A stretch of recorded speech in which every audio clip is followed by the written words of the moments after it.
मुंबईतील मंत्रालयात राज्यातील 29 महानगरपालिकांच्या महापौर पदासाठी आरक्षणाची सोडत काढण्यात आली। नगरविकास राज्यमंत्री माधुरी मिसाळ यांच्या अध्यक्षतेखाली ही सोडत काढण्यात आली। महाराष्ट्र महापालिका आरक्षण 2016 नुसार चक्राकार पद्धतीने आरक्षणाची सोडत काढली गेली। सर्वात पहिले अनुसूचित जमातीसाठी सोडत काढण्यात आली।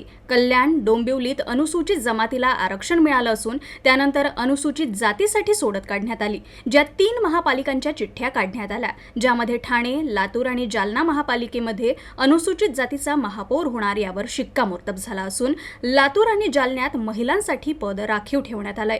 तर 8 महापालिकांमध्ये ओबीसी प्रवर्गासाठी सोडत काढण्यात आली, ज्यात इचलकरंजी, पनवेल, अकोला, अहिल्यानगर, उल्हासनगर, कोल्हापूर, चंद्रपूर, जळगाव मनपात ओबीसी महापौर असणार आहे। त्यामधील अकोला, चंद्रपूर, जळगाव, अहिल्यानगरमध्ये ओबीसी महिला महापौर होणार आहे।